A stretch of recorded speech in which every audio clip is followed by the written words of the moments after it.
Para 1900 el béisbol ya se había consolidado como uno de los deportes más populares de Estados Unidos. La primera serie mundial se jugó en 1903. El juego se disfrutaba en todo el país, incluso en el estado poco poblado de Wyoming, donde equipos formados por ciudades y empresas jugaban casi constantemente y sus hazañas eran reportadas en los periódicos locales. Uno de los equipos más extraños de esos provenía del pueblo de Rawlins, Wyoming, donde se encontraba la penitenciaría estatal de Wyoming. El equipo era extraño, de hecho, posiblemente único, porque todos sus jugadores eran convictos, cumpliendo condena en la prisión por todo tipo de crímenes, incluyendo asesinato capital. Es una historia que merece ser recordada. 1911 trajo un cambio significativo en Wyoming. La elección para gobernador de 1910 fue extraña. Joseph Carey, una figura política de mucho tiempo, originalmente planeaba postularse como republicano antes de cambiarse a independiente y finalmente aceptar la nominación demócrata. Se postuló con una plataforma de reformas para romper la maquinaria política, respaldada por los republicanos en el estado, y ganó por un amplio margen, ganando en todos los condados. El único demócrata en lograrlo en el estado, hasta que Dave Freudenthal lo hizo en 2006. Entre los cambios de Kerry estuvo un cambio en la dirección de la penitenciaría estatal. La penitenciaría había sido aprobada en 1888, pero no fue hasta 1901 que se construyó el edificio y los prisioneros fueron transferidos allí. J.P. Henn fue nombrado el primer alcaide y comenzó un programa de arrendamiento de convictos, donde los presos podían ser contratados por particulares, un sistema común en ese periodo. El arrendatario fue Otto Graham, un empresario de Laramie que utilizaba la mano de obra de los presos para fabricar escobas. A Graham se le acusó de quedarse con fondos del Estado destinados a ayudar en el cuidado de los presos, y parece que ganó una gran cantidad de dinero con el negocio. En el libro Historia de Wyoming, T.A. Larson escribe que Kerry condenó vehementemente el contrato estatal, bajo el cual Otto Graham recibía 57 centavos diarios por alimentar a los presos de la penitenciaría estatal, y recibía todas las ganancias de la fábrica de escobas. En abril de 1911, el programa terminó, y Kerry nombró a Felix Alston como alcaide de la prisión. Alston era un hombre muy conocido. El periódico Bighorn County Rustler citó al gobernador de Wyoming, Brian Brooks, diciendo que el sheriff Alston es uno de los mejores sheriffs de Wyoming, un hombre de excelente reputación e integridad. Como sheriff del condado de Bighorn, él investigó el asalto de Spring Creek, en el que varios cuatreros de ganado asesinaron a rancheros de ovejas. 5 hombres fueron condenados por los asesinatos, siendo la primera vez que asaltantes de ovejas eran condenados en el estado. Entre esos hombres estaba Jorge Sabin, sentenciado a 20 años por su participación en los asesinatos. En 1916, Alston escribió a los prisioneros que el error por el cual el prisionero paga la pena debería servir como un estímulo para aspirar a cosas más dignas y nobles. Según el Museo Estatal de Wyoming, él trajo libros a la instalación, proporcionó oportunidades educativas y añadió un programa de acondicionamiento físico para los reclusos. También instituyó un programa para que los prisioneros repararan caminos en todo el estado. Aunque el programa LC terminó, la fábrica de escobas permaneció, ahora administrada directamente por el estado. Sin embargo, su reforma más famosa fue crear un equipo de béisbol en la prisión. Incluso en la zona rural de Wyoming había muchos equipos de béisbol. Los periódicos de todo el estado informaban sobre las ligas de la ciudad y los equipos locales itinerantes, que jugaban siempre que el clima era lo suficientemente bueno para correr las bases. Permitir que los prisioneros jugaran béisbol fue un poco más controversial. Al crear el equipo, Alston recurrió a un hombre que conocía, el asesino George Sabin. Sabin sería el capitán del equipo, y se encargó de buscar jugadores. Estaba el campocorto Joe Guisardo, condenado por homicidio involuntario por matar a una mujer en una casa de mala reputación. El soldado Eugene Rowan, primera base, fue condenado por asalto con agravantes cuando, ebrio, entró al departamento de una mujer. El receptor James Powell también fue condenado por asalto. Sidney Potter, jardinero central, fue condenado por falsificar una firma en un cheque que encontró. El tercera base John Crowdy también fue condenado por falsificación. Earl Stone, jardinero izquierdo, y Frank Fitzgerald, segunda base, fueron condenados juntos por robar 4 pares de pantalones a Chauncey Root.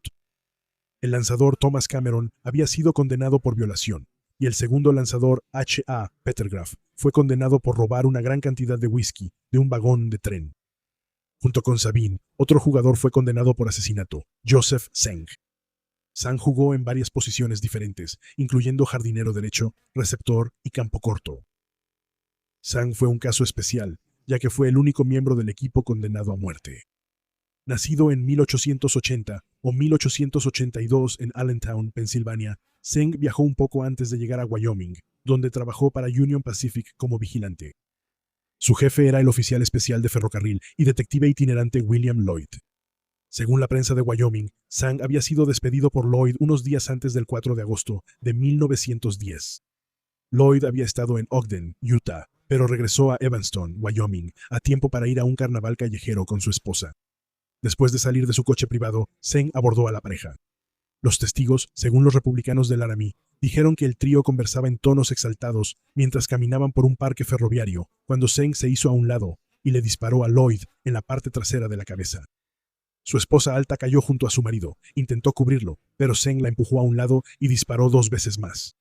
Luego vació las 3 balas restantes en el suelo y se entregó a las autoridades. «Le gané», se registra que dijo Zeng. El impactante asesinato fue noticia de primera plana en todo el estado. Zeng afirmó que fue en defensa propia. La pistola de Lloyd fue encontrada en el suelo junto a él. El tiroteo fue presenciado por varias personas, pero lo más condenatorio fue el testimonio de que él le había dicho a varias personas, justo antes del tiroteo, que Lloyd estaría en la cárcel o en su tumba en una hora.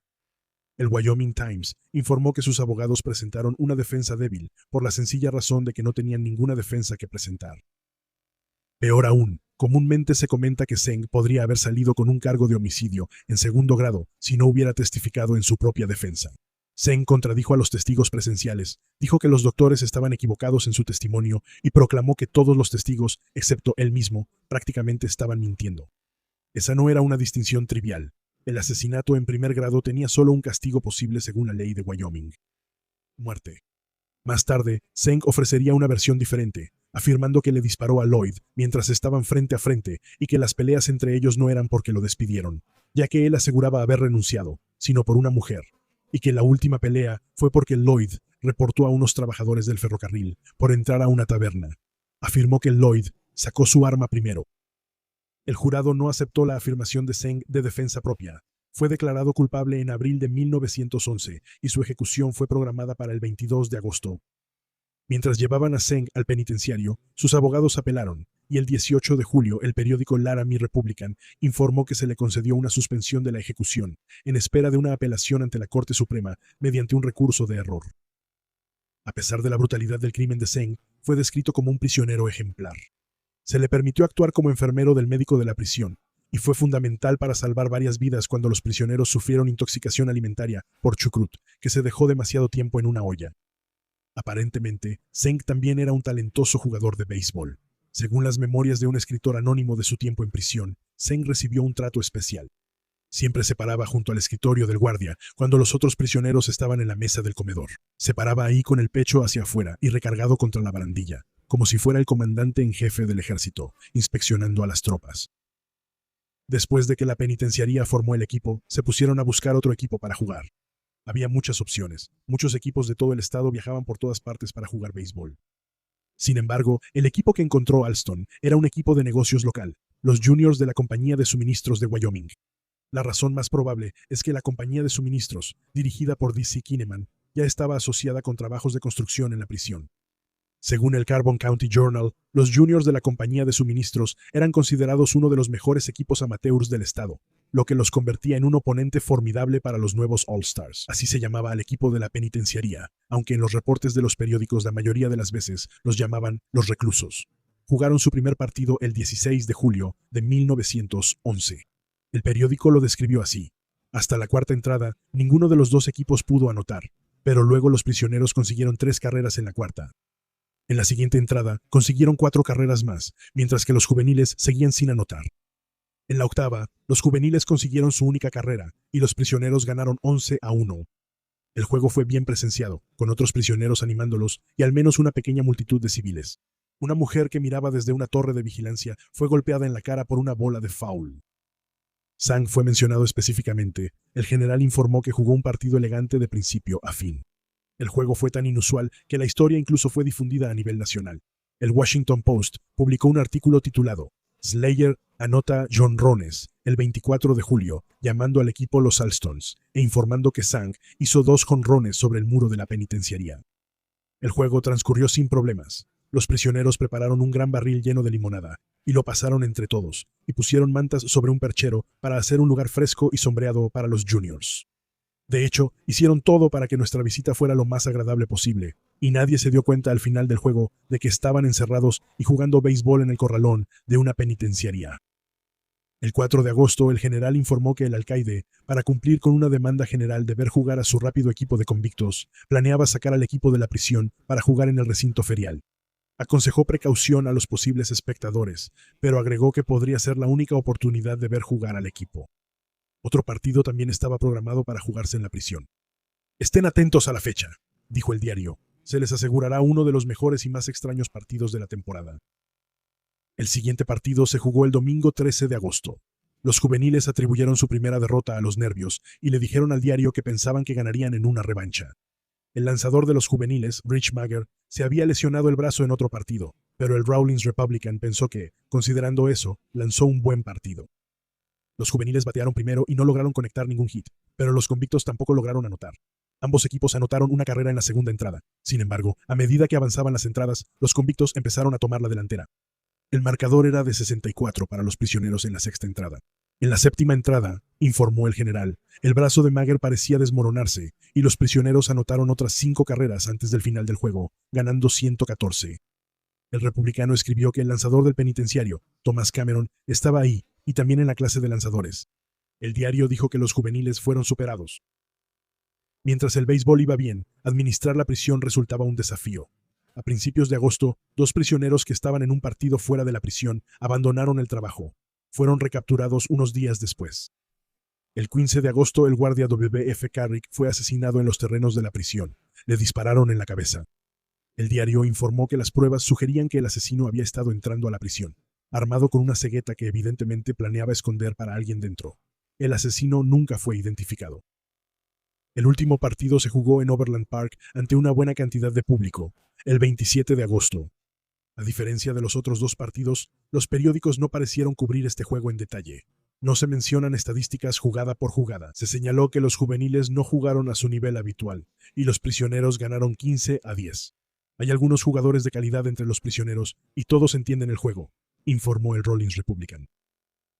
Los juegos eran populares, pero por alguna razón, Alston decidió que era momento de ponerles fin. Los juegos de béisbol eran populares para apostar, y Kerry pudo haber escrito una carta diciéndole a Alston que los rumores de que los jugadores o empleados del presidente estaban apostando en los juegos era un problema. Kerry hizo un gran esfuerzo contra las apuestas en los próximos meses. En cambio, Alston obtuvo permiso para comenzar un programa educativo dirigido a mejorar a los reclusos. Al principio, las cosas parecían ir bien para Alston en la prisión. Un artículo del 3 de noviembre de 1911 en el Lander Eagle afirmaba que Kerry estaba ahorrando buen dinero, mejor que Graham, y registraba aproximadamente una disminución del 20% en los costos para el Estado. En diciembre de 1911, los prisioneros incluso le regalaron un reloj de oro a Alston. Pero el lanzador Petagraph criticó la decisión de darle un reloj a Alston, diciendo al Laramie Republican que hoy está peor que bajo el antiguo régimen. Su liderazgo no estuvo exento de críticas. En noviembre de 1912, el Sheridan Enterprise dijo que Alston estaba equivocado al permitir que los convictos salieran a cazar conejos con armas, jugaran béisbol fuera de los terrenos de la penitenciaría, frecuentaran el cine y se quitaran el uniforme de rayas.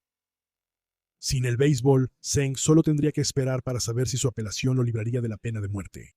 Su abogado argumentó que todo el veredicto debía ser anulado, y mientras esperaba, también enfrentaba problemas en la prisión con otros reclusos.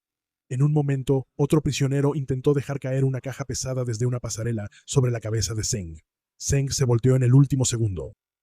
En abril de 1912, la Corte Suprema confirmó el veredicto original y fijó una nueva fecha para la ejecución de Zeng, el 24 de mayo. El 18 de abril, el Wyoming Tribune informó que la horca, que había permanecido en la prisión territorial de Laramie, estaba siendo enviada a Rawlins. Quedaba algo de esperanza, aunque no mucha. Kerry había perdonado o conmutado varias sentencias mientras fue gobernador, y ahora el destino de Zeng solo podía cambiar con su intervención. El consejero espiritual de Zeng, un reverendo de Pensilvania, había estado en contacto con Zeng durante todo su tiempo en prisión y envió una carta solicitando la conmutación. Kerry respondió que no hay circunstancias atenuantes en este caso. A sangre fría, le quitó la vida a su víctima y ni siquiera le dio la oportunidad de defenderse. Lamento por su gente, pero quien infringe la ley debe sufrir la pena. Un reverendo de Rawlins, J. Conrad, le escribió al gobernador pidiéndole a Kerry que perdonara a Singh por el bien de su madre. La madre de Singh, Anna, ya había escrito antes, en el verano de 1911, suplicándole que le perdonara la vida a mi hijo. Ella afirmó que no quería decírselo al padre de Singh, porque pensaba que podría caer muerto si se enteraba. Kerry respondió brevemente que no veía ninguna excusa para conceder clemencia en la ejecución en este caso. El 9 de mayo, el periódico republicano de Rawlins informó sobre una petición que estaba circulando entre varias mujeres de la ciudad para conseguir la conmutación de la pena para Singh, firmada por prácticamente todos los ciudadanos de la ciudad y calificándolo como un hombre excepcionalmente bueno. Ninguno de los policías instó a Kerry a conceder un indulto. El 24 de mayo, Singh despertó para enfrentar su castigo.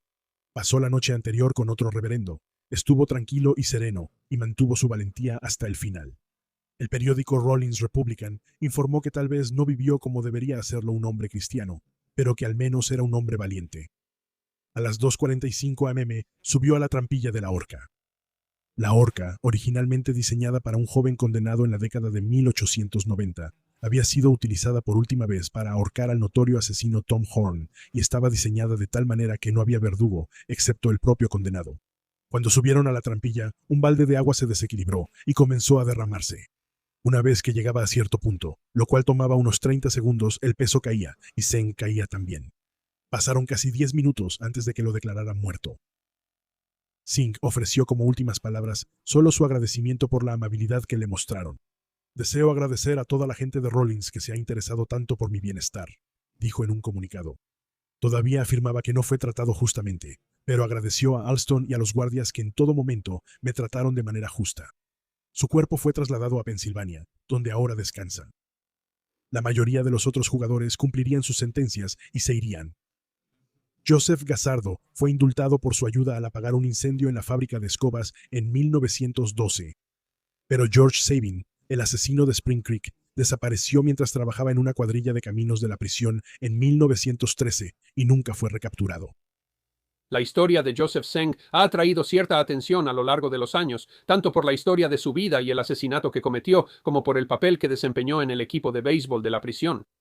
La existencia del equipo en sí representaba una era cambiante en la filosofía penitenciaria, donde había un movimiento más hacia la reforma que solo el castigo, y Wyoming no era el único estado en considerarlo. Más o menos al mismo tiempo, la prisión de Leavenworth, Kansas, creó un equipo de béisbol.